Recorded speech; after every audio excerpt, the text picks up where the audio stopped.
All right. Thanks for joining us, everybody. Jim Fish with the software team. We have the pleasure of having SoundHound with us today. Thanks for having me. Nitesh from SoundHound. How have you been? How was the flight in? All great, yeah. Thanks for having me here. Good, good. So SoundHound came public about 2.5 years ago with an AI voice platform, initially geared really towards that B2C use case with Kevin, but now we're really actually more in the B2B world. So, how do we think about that kind of evolution of SoundHound, and how do we think about, you guys talk about 3 different pillars, like help us kind of get an intro on that. Yeah, it's all right. Let me do a little bit of an extended, who are we? So the B2C aspect was really, we've been around for almost 20 years. We are in the, I'll call it hard AI space. So, there's a lot of different aspects and elements of AI, but we do voice AI primarily. And voice AI is one of these things that you understanding the complexity of language and so forth takes a long time. So our company had been designing in stealth for 10 plus years the voice AI ecosystem, and concurrently to kind of fund the company and going, we had a consumer app, particularly on music recognition. That was the B2C element. Funded us. We got a lot of notoriety. We were actually, from a tech standpoint, ahead of the curve from competition. But really, we launched in about the mid-2015, 2016, our voice AI platform. And our first entry was in automotive. And it was really about how do you voice-enable driving. It's not safe to be texting and so forth or pressing buttons. So just through voice interaction, how can we get traction? And actually, it was a lot of the early investments also from a strategic partner standpoint came from automotive companies because they were looking for a replacement of the incumbent player, which was primarily Nuance for a long time was a big voice AI player. So we grew in that area, and we've been scaling, and really, we look at it fundamentally, and the vision was always around voice enabling the world with conversational intelligence. We believe that if you think of how humans have interacted for the last, our whole history, tens of thousands of years, it's primarily through voice. And yet, if you look at our interaction and interfaces with technology, it's been keyboard input, touch-type swipe, GUI interfaces, and we believe that voice will be the unlock of completely new ways in which humans will interact with technology. And so that then applies to the strategy where we go, we really want to voice-enable the world. Both, number one, what you call our 3-pillar strategy. Our pillar 1 is voice-enabling products. So cars is one application there, but we also voice-power TVs like Vizio. We do more and more smart appliances. And there are strategic reasons why we believe voice is a better way than traditional interfaces of computer. But voice-powering products, historically, last year and before, was the biggest chunk of our business, 90+%. Pillar 2 is voice-enabling services, and we're getting a lot of traction on the restaurant side in particular, food ordering. But we're growing further and further. We just announced an acquisition not too long ago that extends our capabilities into other industries like healthcare, insurance, financial services. And then really what our vision is this pillar 3 monetization ecosystem where now you can connect voice-enabled services with voice-enabled products and build new monetization streams. So just give you one small example. Imagine people here local in Nashville and they're driving into the conference and they want to pick up coffee on the way because it's early. Well, traditionally, you're probably fumbling with your phone. Maybe you're trying to type on your screen or something. But through voice interaction, you could just seamlessly say, hey, Kia. One of the partners we work with is Hyundai. We also work with Stellantis and others. You can say, hey, Kia, order me coffee or find me coffee. And it could tell you, actually, there's a Starbucks at the next exit. It'd be a 5-minute detour. Or there's a Pete's Coffee closer to the conference. And, you want me to order your cappuccino for pickup. Well, that has new economic streams, for us. And so our revenue model is diversified. There is a lot of applications both on the B2C to B2B. But now to get back to your question, we really look at ourselves as a B2B2C company. We interface with OEMs. We interface with QSRs on the restaurant side. We're interfacing with bigger and bigger money center banks, insurance companies, and so forth. And again, the long-term vision is changing the way, and every 15 years or so in tech land, there's new manifestations of how technology interfaces with humans, and we're trying to bring the next great change. So on that pillar 1, we'll go in order, I guess, just to make sense. Auto is still a large part of your business. Understanding there's TVs within that voice-enabled products piece, but how do we think about the penetration today on autos? What it'll take for pretty much 100% AI attach?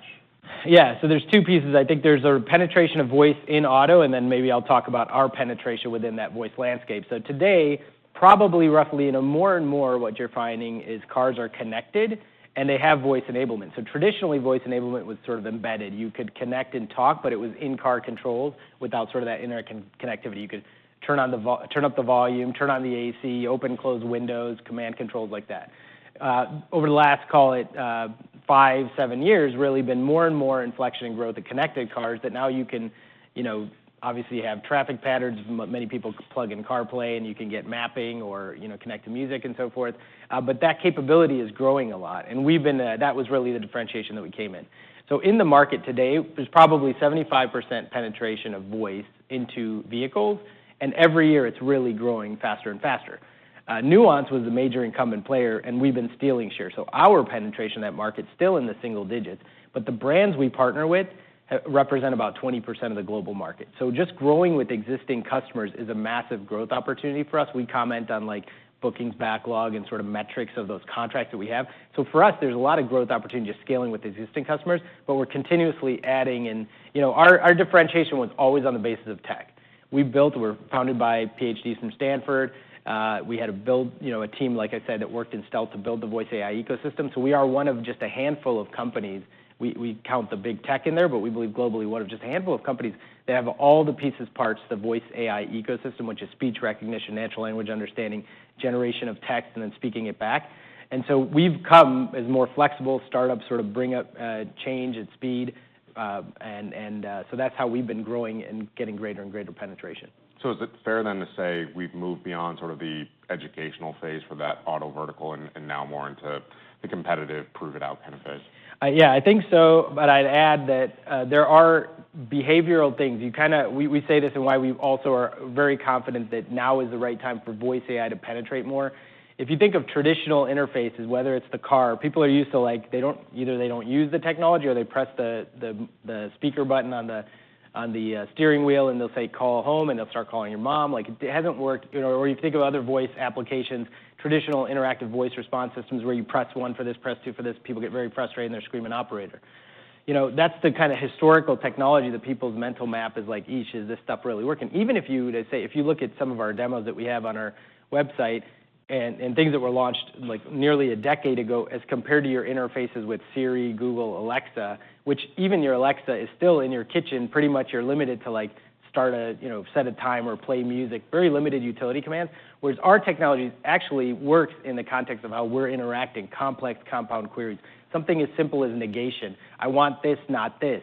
Traditional architectures are keyword bidding. So there's a bit of a consumer journey that's migrating, but I do think it's more and more here to your question. But I would also argue we're doing so much innovation around it that there's a lot of new capabilities. So back to the car example, recently we built our own language models that can integrate and quickly, seamlessly integrate the operating manual of a car. So now if you're driving and your brakes make some weird noise, or you got a weird light that shows up on the dashboard, you got a flat tire, you don't have to go thumb around in your glove compartment, pull out the car manual and go which page, 195, okay, here's how I do this. You just talk to your car.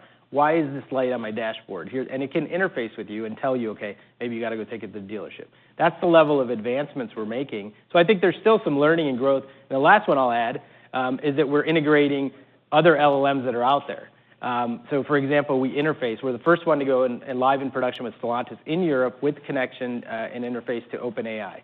So now think of the random things you could do. First, you always could do in-car controls. We've added a lot of cloud capabilities. And on top of that, you can now, if your daughter's in the back and you say, can you tell her a story about the cow jumping over the moon? You can do something as random as that. You're in Paris driving around. You're about to go to the Louvre. You want to go tell me more about Leonardo da Vinci and what inspired him to make the Mona Lisa. Those are the types of things you can enhance. So I think these capabilities, these feature sets are growing, and consumers will continue to benefit from that. Yeah, my daughter would be all about Bluey and Miss Rachel, I'm sure. But so maybe moving on to the sort of next pillar, you guys had a little bit of an announcement this past earnings around Amelia. So why Amelia? What does it bring to SoundHound? And what makes it so that Amelia gives you guys the right to win now in that space? Yeah, so I mentioned we were historically in our voice-enabled products business was the biggest chunk of our business. We've been growing aggressively in the restaurant space in particular, but in our voice-enabled services. But we always saw voice-enabled services as a massive disruption opportunity. In fact, I'd argue that people look at what the last couple of years of what generative AI can do and large language models can do. Generally, you come down to a couple main use cases, and one of those are the shift in conversational AI in particular. So the ability to have conversations at much more rich level as I mentioned, compared to the utility of voice commands previously or even interfaces with chatbot. I think ChatGPT has done a lot to show people like, wow, you can actually engage at completely different levels. And so we really started to grow, and we think there's massive disruption across every industry that will happen over the next 5-10 years. So we organically were growing in a particular area, and we had this opportunity to partner and get to know Amelia, which has been a leader in this space for a long time, but has deep enterprise-grade integrations with large money center banks, insurance companies, healthcare providers, retail, hospitality.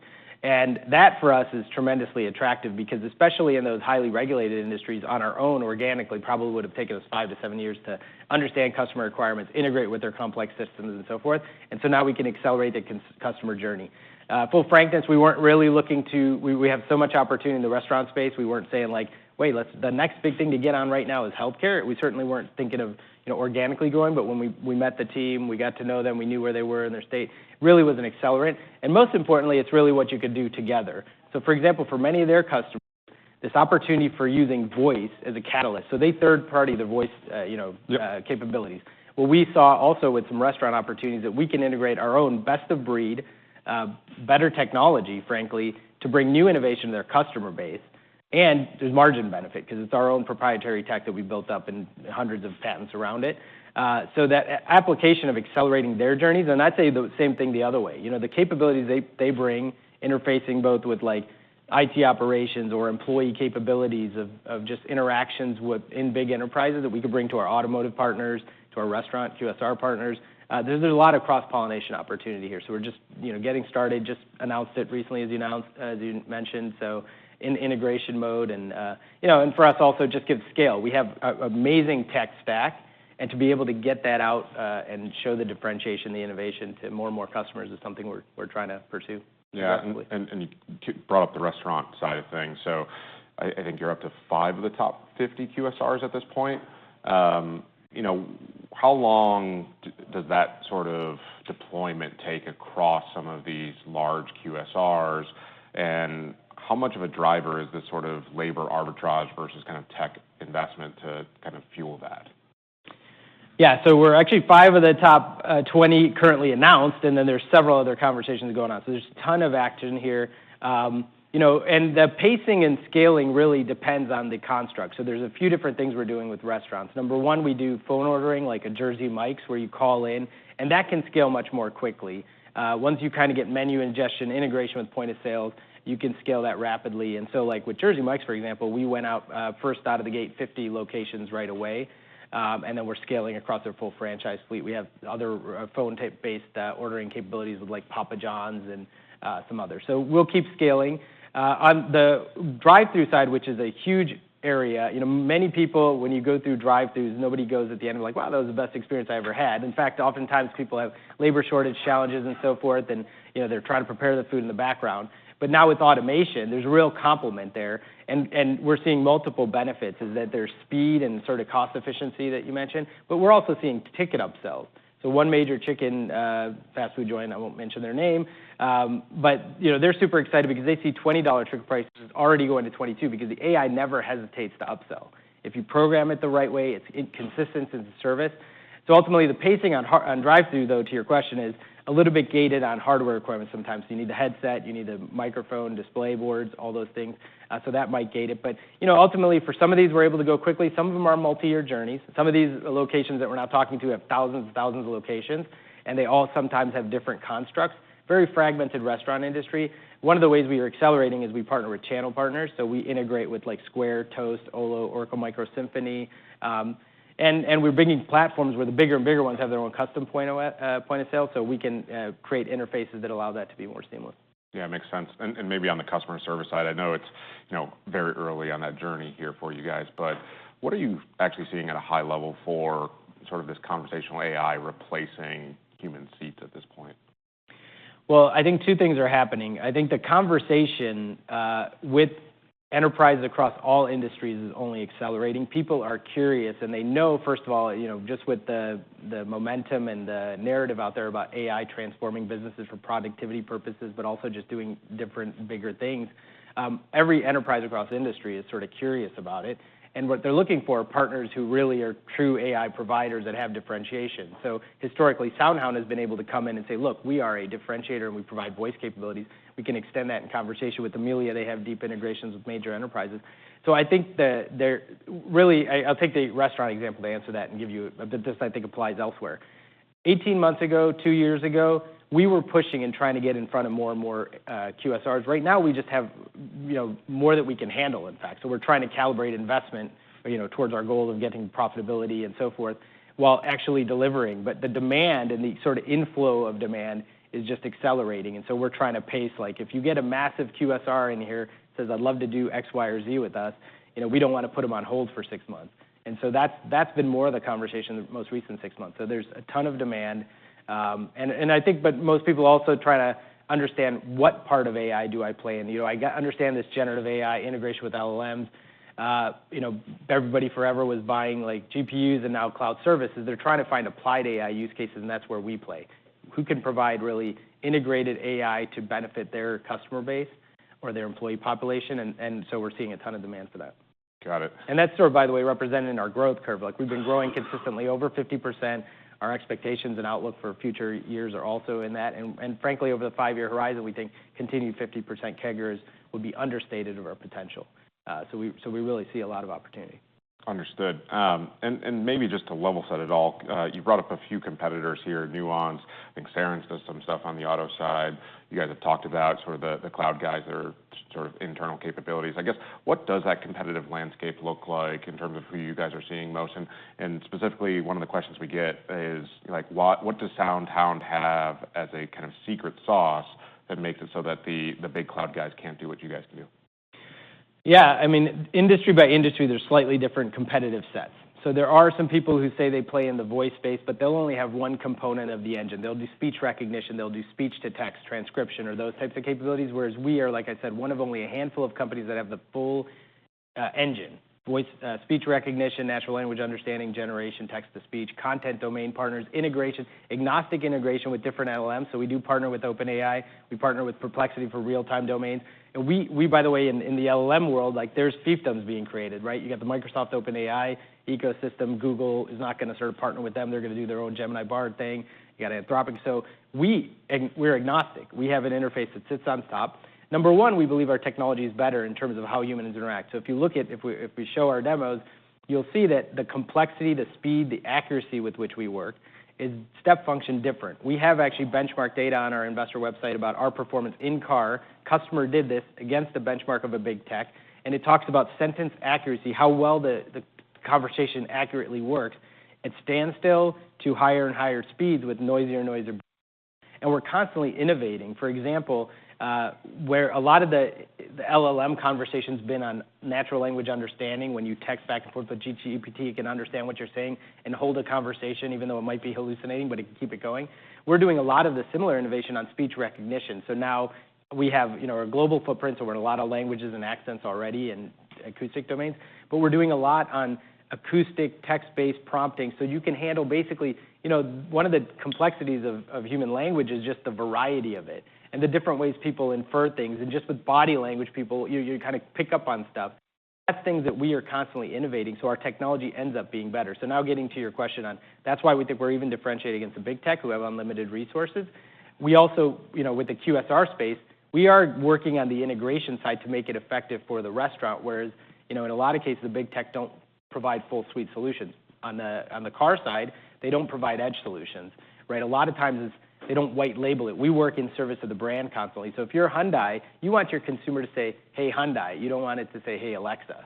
And then secondarily, you need to custom develop commands, because if you're in a Stellantis and a Jeep and you ask now an LLM to say, what's the best car out there? You don't want it to say BMW, right? So you need to custom develop those in service of the customer, and that's been the DNA of this company. It's what works for the customer. So, and by the way, I will clarify, the incumbent player was Nuance that spun off Sharan as its sort of independent provider, and that's who we've been stealing share from. On the restaurant side, it's a lot more private companies, smaller companies, and that's more greenfield. And Amelia, who's been a tech differentiator, top right on Magic Quadrants, on IDC charts, and a tech differentiator, they're well positioned across the industries that they play in. And that's been, again, the core essence of what makes us different and what we believe makes us better is technology. It's ultimately the value we can create for customers. Got it. We've got about 5 minutes left. Is there any questions from the audience at this time? Okay. So I think you touched on it a little bit earlier when you talked about it, but you also have your Polaris model as well, working with multiple different partners. So can you help us understand maybe when you use your own Polaris model, when you partner with LLM, and then how you're thinking about why you need to build your own model rather than just fine-tuning the kind of foundational models that are out there? Yeah, I think we can do best of both in our view. So language models are very helpful, and they're getting bigger and bigger, and more. The capabilities are expanding, and the acumen is improving continuously. But they don't do everything and anything. So, for example, again, you can't real-time apply it and get it to understand the car use case manuals for what oil you should use or so forth. We already integrate, and by the way, there's speed and cost efficiencies to utilize your own domain. And like I said, in Polaris example, we're innovating in areas that the LLMs are not addressing. So they're addressing sort of the understanding part. We're doing the speech recognition part as well. So I think there's a lot that will sit on top of LLMs. We believe the LLM is transformative. We believe it's the next generation of shift in technology and how humans will interact. But that alone will not, serve all goods. So I don't think any company, and I think there's going to be a lot of transformation in 5 years, but just taking that off the shelf and saying this can do everything I want, especially when you get into enterprise applications, it's just not going to work. So what we're finding is there's the right application, and again, we are not going to be able to compete on creating the next 3 trillion parameter model and spend hundreds of millions of dollars. That's not our game. But we can absolutely differentiate in getting better use cases for customers and integrating where LLMs make sense, where you can do a lot without LLMs, frankly, and still enhance the customer journey. Does that change the sort of required CapEx for the business? Well, we leverage cloud partnerships to a lot of our innovation. There is a lot of sensitivity on as we're growing, and we have a ton of data. So maintaining that data, where data store, which file storage system versus object storage system, those types of things we're constantly scrutinizing. But we have a great partnership with Oracle and Oracle Cloud, and that's who we've been scaling with. And they give us, we have access to GPUs and so forth to do our own training of models. But again, we're not really competing on the trillion parameter basis. We do have, billions, tens of billions of language models that can be very usable in applied use cases. And I think that's what the shift that will start to happen, as I mentioned earlier. There's been, again, I need a lot of hardware, need GPUs, need cloud. What do I do with it? It's going to be enterprise level applications that are specific to domains. So, for example, if I'm going into a drive-through, generally, people don't go in and ask who's going to win the next presidential election. They say, I want a cheeseburger and French fries. So again, you can create use cases that are limited in capacity, cost, and create real value for a customer. And you don't need that AGI sort of that can answer anything and everything and solve a math problem 1 minute and then talk about theory of relativity the next minute, which has got a use case, by the way, and the world is shifting that way. So I'm not trying to minimize that. It's just in all consumer journeys, you don't need the genius of everything to address that. Yeah, so a few moments ago, you talked about 50% sustainable growth. One of the lead metrics you talk about is cumulative backlog bookings, which was north of $700 million, growing 100% or so, north of 100%. Walk us through, because that's not a typical metric a lot of SaaS companies give. So what does that actually mean underneath? How do we think about the duration of that backlog? And is that what's helping to drive the confidence beyond just sort of this, pillar opportunity across each individual pillar opportunity? Yeah, so we are a diversified business in the sense we have a royalty business on the product side, like cars, that we get paid on royalty stream. We are growing in our SaaS architecture, especially with restaurants and now more so with Amelia. And monetization is a different revenue stream. So this metric is intended to sort of aggregate the total book of business we have. We have a massive TAM we're going after. We have a massive pipeline, but this represents signed customer contracts that we have, and they're slightly different flavors depending on which industry. So the automotive tends to have long-term contracts, 5 years, 7 years. We have some that are north of 9 years. And part of that is upfront engineering work that's required. Some of it is royalty streams that we're expected as the volume grows, as units are shipped. And then on restaurants, it's more about a subscription revenue that we have in place with them. So yeah, all of that together is growing. We continue to get more and more demand, and we're at a small scale but growing aggressively. But yeah, that's what gives us confidence about the roadmap. These are actually signed customer contracts that are trying to expand with us, and that gives us a good runway and sort of foreshadowing the revenue that we feel confident about. But that's not all. We're always adding also. We're trying to displace other players out there. But that does give us confidence in sort of what we can guide in terms of outlooks for next year and so forth. Awesome. Well, you have a lot of tackle here and a lot of opportunity and, really some interesting stuff underneath. So really appreciate you coming out to Nashville and telling us the SoundHound story. Well, thank you very much for having me, Jim. Yeah, Thank great you, talking everybody. to you. Thank you.